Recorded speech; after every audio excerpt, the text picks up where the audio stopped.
ٹھیک ہے. اور ماشاءاللہ ان کے اجتہادات کی اور تقلید کی یہ حالت ہے کہ علماء کو عوام گائیڈ کر رہی ہوتی ہے، جس میں سب سے بڑا مسئلہ ویڈیو کیمرے کا ہے. یہ مجھے ایمانداری سے بتائیں کہ ویڈیو کیمرے کا مسئلہ عوام کو پہلے سمجھ آیا یا علماء کو؟ دیکھ لو، علماء سے پوچھ کے، اب علماء عوام سے پوچھ کے اپنی اصلاح کر رہے ہیں. کتنے انہوں نے فتوے لگائے کہ جناب وہ تصویر ہو، جناب یہ تو بت پرستی اور پتہ نہیں کیا کیا. اب وہی مولوی ٹی وی سے نہیں ہٹ رہے. پہلے تصویر حرام تھی، پھر مباح ہو گئی، کر لو ٹھیک، نہ کرو کوئی گناہ نہیں. پھر مستحب ہوئی کہ جی وہ جلسوں کی بنا لیا کریں، محفل نعت کی بنا لیا کریں، دوسری نہ بنائیں. اب واجب ہو چکی تصویر. اب کیمرہ مین آئے نہ، یہ سٹارٹ ہی نہیں ہوتے. ایون ان کی تصویریں اخباروں میں لگی ہو نا، اگر ڈومیننٹ جگہ پہ نہ لگی ہو، یہ باقاعدہ لڑتے ہیں. کسی مولوی کی آنکھ بند ہو اور وہ تصویر آ جائے اخبار کے اوپر، وہ کہے گا یار تو ایک ہی کھینچی تھی، کوئی اور دیکھ لیتا، 3-4 بنانی ہے سن، تو اکھا بند علی میری چڑھاتی. یہ بڑا لڑتے ہیں اس کے اوپر. تو پہلے تو آپ تصویر بنوانے والوں سے لڑتے تھے، اب آپ کی تصویر نہ صحیح بنی ہو آپ اس کے اوپر لڑتے ہیں. تو یہ آپ کا دین ایمان تھا جو گریجولی چینج ہوتا ہے. یہ چینج کیوں ہوا ہے کہ یہ نص نہیں تھا، کتاب و سنت نہیں تھی، اجتہادات تھے. اجتہاد تو بدلتا رہتا ہے. میں نے آپ کو کئی بار بتایا کہ اسپیکر جب نیا آیا، اشری تھانوی اور جو دیوبندیوں کے امام ہیں یہاں پہ سب کانٹیننٹ میں، اور احمد بریلوی جو بریلویوں کے امام ہیں، دونوں نے کہا یہ شیطانی آواز ہے.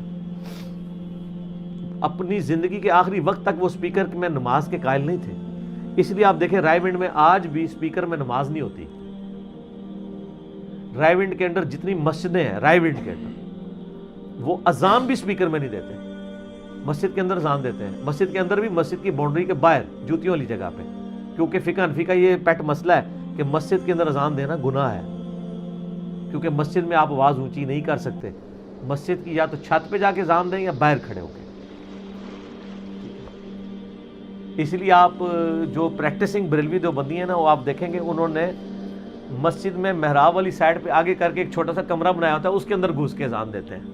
وہ اسی لیے دے رہے ہوتے ہیں، حکمت انجینئرنگ کر کے دس رہے ہیں. آپ فیضان مدینہ کراچی چلے جائیں نا، یہ جو مدنی چینل والے ہیں پاپا جانی، ان کی آپ مسجد میں جائیں نا، بہت بڑی مسجد ہے. میں 99 میں گیا، اس وقت ہم ان کے مریدین میں حلقہ ارادت میں تھے. مسجد میں انٹر ہوتے ہی نا آپ کو ایگزیکٹ مسجد کے سین میں نا آگے سے 5-6 صفحے چھوڑ کے نا ایک چھوٹا سا چبوترا بنا ہوا نظر آئے گا. سائڈ پہ اس کے لکڑی کی باؤنڈری لگی ہوئی ہے بڑی خوبصورت. بندہ کہتا ہے یار یہ کسی کی قبر بنائی ہوئی ہے، انہوں نے مقبرہ بنایا ہوا ہے مسجد کے سینٹر میں. ادھر بھی صف ٹوٹ رہی، ادھر بھی 4 صفحے آگے ہیں اور پیچھے 25-30 صفحے ہیں. وہ صف کے بھی سینٹر میں ہے اور اس میں باقاعدہ لکڑی لگی ہوئی ہے. اس کا ایک دروازہ ہے جو کھلتا ہے، پھر اندر ایک چبوترا سا بنا ہوا ہے. تو میں نے ان سے پوچھا یہ کیا ہے؟ انہوں نے کہا جی اذان دینے کی جگہ ہے، کیونکہ مسجد میں تو اذان دینا گناہ ہے. تو میں نے کہا یہ کہتے ہیں جب ہم نے بنایا تھا نا، اتنے حصے کو مسجد سے باہر ڈکلیئر کر دیا تھا. دیکھو ماشاءاللہ، ٹھیک ہے. تو اسی طرح کا تبلیغ بات انہوں نے بھی کیا ہوتا ہے. وہ کہتے ہیں جی جتنا ہم پیچھے جائیں گے نا اتنے ہی نبی علیہ السلام کے قریب ہوں گے. یہ جب پیچھے جا رہے ہیں اس میں آپ کا موبائل کوئی نہیں ختم ہو رہا، آپ کی گاڑیاں ختم نہیں ہو رہی ہیں، اس میں نہیں پیچھے جانا. ہم نے تو نہیں دیکھا کسی عالم کو گدھے کے اوپر سوار ہوئے ہوئے. ہاں، یہ سادہ موبائل اٹھائے ہوئے. یہ پیچھے آپ نے 2 ہی چیزوں میں جانا ہے کہ اذان اور نماز اسپیکر میں نہیں ہونی ہے، کوئی پیچھے نہیں. اچھا، پھر جو آپ اس کے بعد تقریر کرتے ہیں رائے ونڈ میں، اجتماع میں یا مرکز میں جو پروگرام ہوتے ہیں، وہ تقریریں جو ہے نا وہ ہو رہی ہوتی ہیں اسپیکر کے اندر. اس میں آپ پیچھے کیوں نہیں چلے جاتے؟ بغیر اسپیکر کے کریں. حل ہے جس طرح آپ نے یہاں مکبرین رکھے ہوئے ہیں، وہاں بھی آپ ٹولیوں کی شکل میں کر لیں، لیکن وہاں انہوں نے ایک امیر کا بیان سنانا ہے، ان کو پتہ ہے یہ بیان تو ہم نے سنوانا ہے نا. نماز تو نہ بھی سنی خیر ہے، نماز ہے بھی ٹوٹل برا ہی ہے نا. اور اس کا نقصان یہ ہوا ہے کہ انہوں نے مسلمانوں سے جاری نمازیں چھین لی ہیں. رائے ونڈ میں عام دنوں میں بھی 60-70 ہزار بندہ نماز پڑھتا ہے. اجتماع کے علم میں تو لاکھوں لوگ ہوتے ہیں نا. عام دنوں میں 1 لاکھ بندہ تبلیغ جماعت کا چلت پھرت میں ہوتا ہے. میں تبلیغ جماعت کو بڑا ایسٹ سمجھتا ہوں، لیکن جو علمی اختلاف ہے وہ اپنی جگہ، میں بہت سپورٹ ان کو کرتا ہوں، ان سے محبت کرتا ہوں. لیکن وہ 60-70 ہزار بندہ جو نماز وہاں پڑھ رہا ہے، وہ ظہر، عصر، فجر، مغرب، عشاء ایک طرح ہی پڑھ رہا ہے.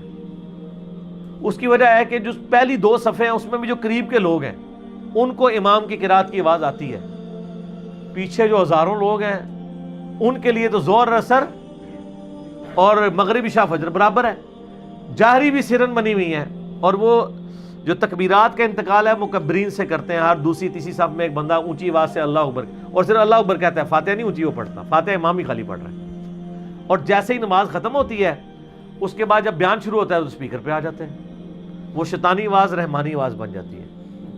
خدا کے لیے اسپیکر میں آپ شروع کروا دیں نماز۔ دعوت اسلامیہ انہوں نے بھی بڑا عرصہ یہ مسئلہ کیا، لیکن 2001 سے تقریباً آج 18-19 سال ہو گئے انہوں نے نماز پھر اسپیکر میں شروع کروا دی۔